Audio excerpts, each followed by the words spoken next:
ഈശോ മിശിഹായ്ക്ക് സ്തുതിയായിരിക്കട്ടെ. എല്ലാവരെയും പുതിയൊരു ദിവസത്തിലേക്ക് സ്നേഹപൂർവ്വം ക്ഷണിക്കുന്നു. വചനമായി പങ്കുചേരുന്ന എല്ലാവരും ദൈവം സമൃദ്ധമായി അനുഗ്രഹിക്കട്ടെന്ന് പ്രാർത്ഥിക്കുകയും ചെയ്യുന്നു. ഇന്ന് നമ്മൾ വായിക്കാൻ പോകുന്ന ഭാഗം വിശുദ്ധ യോഹന്നാൻ അറിയിച്ച സുവിശേഷം അധ്യായം 11, ലാസറിൻ്റെ മരണം. ലാസർ എന്നു പേരായ ഒരുവൻ രോഗബാധിതനായി. ഇവൻ മറിയത്തിൻ്റെയും അവരുടെ സഹോദരിയായ മർത്തായുടെയും ഗ്രാമമായ ബഥാനിയയിൽ നിന്നുള്ളവനായിരുന്നു. ഈ മറിയമാണ് സുഗന്ധതൈലം കൊണ്ട് കർത്താവിനെ പൂശുകയും തൻ്റെ തലമുടി കൊണ്ട് അവൻ്റെ പാദങ്ങൾ തുടയ്ക്കുകയും ചെയ്തത്. ഇവരുടെ സഹോദരൻ ലാസറാണ് രോഗബാധിതനായത്. കർത്താവെ, ഇതാ അങ്ങ് സ്നേഹിക്കുന്നവൻ രോഗിയായിരിക്കുന്നു എന്ന് പറയാൻ ആ സഹോദരിമാർ അവൻ്റെ അടുക്കലേക്ക് ആളയച്ചു. അത് കേട്ടപ്പോൾ യേശു പറഞ്ഞു, ഈ രോഗം മരണത്തിൽ അവസാനിക്കാനുള്ളതല്ല, പ്രത്യുത ദൈവത്തിൻ്റെ മഹത്വത്തിനും അതുവഴി ദൈവപുത്രൻ മഹത്വം പ്രാപിക്കുന്നതിനും വേണ്ടിയുള്ളതാണ്.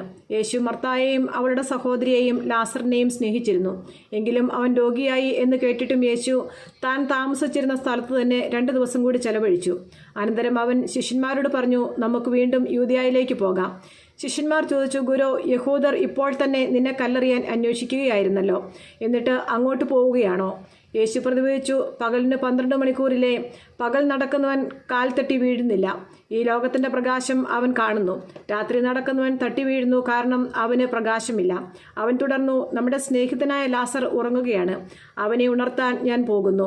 ശിഷ്യന്മാർ പറഞ്ഞു, കർത്താവെ, ഉറങ്ങുകയാണെങ്കിൽ അവൻ സുഖം പ്രാപിക്കും. യേശു അവൻ്റെ മരണത്തെക്കുറിച്ചാണ് സംസാരിച്ചത്, എന്നാൽ നിദ്രയുടെ വിശ്രമത്തെക്കുറിച്ചാണ് അവൻ പറഞ്ഞതെന്ന് അവർ വിചാരിച്ചു. അപ്പോൾ യേശു വ്യക്തമായി അവരോട് പറഞ്ഞു, ലാസർ മരിച്ചുപോയി. നിങ്ങൾ വിശ്വസിക്കേണ്ടതിന് ഞാൻ അവിടെ ഇല്ലാഞ്ഞതിൽ നിങ്ങളെ പ്രതി ഞാൻ സന്തോഷിക്കുന്നു.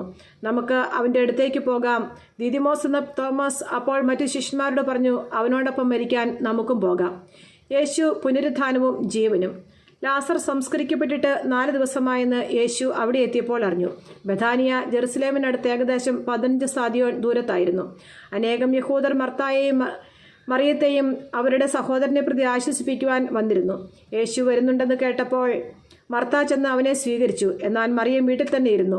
മർത്ത യേശുവിനോട് പറഞ്ഞു, കർത്താവേ, നീ ഇവിടെ ഉണ്ടായിരുന്നുവെങ്കിൽ എൻ്റെ സഹോദരൻ മരിക്കുകയില്ലായിരുന്നു. എന്നാൽ നീ ചോദിക്കുന്നതെന്തും ദൈവം നിനക്ക് തരുമെന്ന് എനിക്കറിയാം. യേശു പറഞ്ഞു, നിന്റെ സഹോദരൻ ഉയർത്തെഴുന്നേൽക്കും. മർത്ത പറഞ്ഞു, അന്ത്യദിനത്തിലെ പുനരുത്ഥാനത്തിൽ അവൻ ഉയർത്തെഴുന്നേൽക്കുമെന്ന് എനിക്കറിയാം. യേശു അവളോട് പറഞ്ഞു, ഞാനാണ് പുനരുത്ഥാനവും ജീവനും. എന്നിൽ വിശ്വസിക്കുന്നവൻ മരിച്ചാലും ജീവിക്കും. അങ്ങനെ ജീവിക്കുകയും എന്നിൽ വിശ്വസിക്കുകയും ചെയ്യുന്നവൻ ഒരിക്കലും മരിക്കുകയില്ല. ഇത് നീ വിശ്വസിക്കുന്നുവോ? അവൾ പറഞ്ഞു, ഉവ്വ് കർത്താവേ, നീ ലോകത്തിലേക്ക് വരാനിരിക്കുന്ന ദൈവപുത്രനെ ക്രിസ്തുവാണെന്ന് ഞാൻ വിശ്വസിക്കുന്നു. യേശു കരയുന്നു. ഇത് പറഞ്ഞിട്ട് അവൾ പോയി തൻ്റെ സഹോദരിയായ മറിയത്തെ വിളിച്ച്, ഇതാ ഗുരു ഇവിടെയുണ്ട്, നിന്നെ വിളിക്കുന്നുവെന്ന് സ്വകാര്യമായി പറഞ്ഞു. ഇത് കേട്ടയുടനെ അവൾ എഴുന്നേറ്റ് അവൻ്റെ അടുത്തേക്ക് ചെന്നു. യേശു അപ്പോഴും ഗ്രാമത്തിൽ പ്രവേശിച്ചിട്ടില്ലായിരുന്നു. മർത്ത കണ്ട സ്ഥലത്ത് തന്നെ അവൻ നിൽക്കുകയായിരുന്നു. മറിയം തിടുക്കത്തിൽ എഴുന്നേറ്റ് പുറത്തേക്ക് പോകുന്നത് കണ്ട് വീട്ടിൽ അവളെ ആശ്വസിപ്പിച്ചുകൊണ്ടിരുന്ന യഹൂദർ അവളെ അനുഗമിച്ചു. അവൾ ശവകുടീരത്തിങ്കൽ കരയാൻ പോവുകയാണെന്ന് അവർ വിചാരിച്ചു. മറിയം യേശു നിന്നിരുന്നിടത്ത് വന്ന് അവനെ കണ്ടപ്പോൾ കാൽക്കൽ വീണ് പറഞ്ഞു, കർത്താവേ, നീ ഇവിടെ ഉണ്ടായിരുന്നെങ്കിൽ എൻ്റെ സഹോദരൻ മരിക്കുമായിരുന്നില്ല. അവളും അവളോടുകൂടെ വന്ന യഹൂദരും കരയുന്നത് കണ്ടപ്പോൾ യേശു ആത്മാവിൽ നിർവീഴ്പ്പെട്ടുകൊണ്ട് അസ്വസ്ഥനായി ചോദിച്ചു, അവനെ അടക്കിയിരിക്കുന്നത് എവിടെയാണ്? അവർ അവനോട് പറഞ്ഞു, കർത്താവെ, വന്നു കാണുക. യേശു കണ്ണീർ പൊഴിച്ചു. അപ്പോൾ യഹൂദർ പറഞ്ഞു, നോക്കൂ, അവൻ എത്രമാത്രം അവനെ സ്നേഹിച്ചിരിക്കുന്നു. എന്നാൽ അവരിൽ ചിലർ പറഞ്ഞു, അന്ധൻ്റെ കണ്ണു തുറന്ന ഈ മനുഷ്യൻ ഇവനെ മരണത്തിൽ നിന്ന് രക്ഷിക്കാൻ കഴിയുമായിരുന്നില്ലേ? ലാസറിനെ ഉയർപ്പിക്കുന്നു. യേശു വീണ്ടും നെടുവീർപ്പിട്ടുകൊണ്ട് ശവകുടീരത്തെങ്കിൽ വന്നു. അതൊരു ഗുഹയായിരുന്നു. അതിന്മേൽ ഒരു കല്ലും വെച്ചിരുന്നു. യേശു പറഞ്ഞു, ആ കല്ലെടുത്ത് മാറ്റുവിൻ. മരിച്ചയാളുടെ സഹോദരിയായ മർത്ത പറഞ്ഞു, കർത്താവേ, ഇപ്പോൾ ദുർഗന്ധമുണ്ടായിരിക്കും, ഇത് 4-ാം ദിവസമാണ്. യേശു അവളോട് ചോദിച്ചു, വിശ്വസിച്ചാൽ നീ ദൈവമഹത്വം ദർശിക്കുമെന്ന് ഞാൻ നിന്നോട് പറഞ്ഞില്ലേ? അവർ കല്ലെടുത്തു മാറ്റി. യേശു കണ്ണുയർത്തി പറഞ്ഞു, പിതാവേ, അങ്ങൻ്റെ പ്രാർത്ഥന ശ്രവിച്ചതിനാൽ ഞാൻ അങ്ങേക്ക് നന്ദി പറയുന്നു. അങ്ങൻ്റെ പ്രാർത്ഥന എപ്പോഴും ശ്രമിക്കുമെന്നും എനിക്കറിയാം. എന്നാൽ എന്നെ അയച്ചത് അവിടുന്നാണെന്ന് ചുറ്റും നിൽക്കുന്ന ജനം വിശ്വസിക്കേണ്ടതിന് വേണ്ടിയാണ് ഞാനിത് പറയുന്നത്. ഇത് പറഞ്ഞിട്ട് അവൻ ഉച്ചത്തിൽ പറഞ്ഞു, ലാസറേ, പുറത്തു വരിക. അപ്പോൾ മരിച്ചവൻ പുറത്തു വന്നു. അവൻ്റെ കൈകാലുകൾ നാടകൾ കൊണ്ട് ബന്ധിക്കപ്പെട്ടും മുഖം തുണി കൊണ്ട് ആവരണം ചെയ്യപ്പെട്ടും വരുന്നു. യേശു അവരോട് പറഞ്ഞു, അവൻ്റെ കെട്ടുകൾ അഴിക്കുവിൻ, അവൻ പോകട്ടെ. യേശുവിനെ വധിക്കാൻ ആലോചന. മറിയത്തിൻ്റെ അടുക്കൽ വന്നിരുന്ന യഹൂദരിൽ വളരെ പേർ അവൻ പ്രവർത്തിച്ചത് കണ്ട് അവനിൽ വിശ്വസിച്ചു. എന്നാൽ അവരിൽ ചിലർ ചെന്ന് യേശു പ്രവർത്തിച്ച കാര്യങ്ങൾ ഫരിസേയരോട് പറഞ്ഞു. അപ്പോൾ പുരോഹിത പ്രമുഖന്മാരും ഫരിസേയരും ആലോചനാ സംഘം വിളിച്ചുകൂട്ടി പറഞ്ഞു, നാം എന്താണ് ചെയ്യേണ്ടത്? ഈ മനുഷ്യൻ വളരെയധികം അടയാളങ്ങൾ പ്രവർത്തിക്കുന്നല്ലോ. അവനെ നാം ഇങ്ങനെ വിട്ടാൽ എല്ലാവരും അവനിൽ വിശ്വസിക്കും. അപ്പോൾ റോമാക്കാർ വന്ന് നമ്മുടെ വിശുദ്ധ സ്ഥലത്തെയും ജനത്തെയും നശിപ്പിക്കും.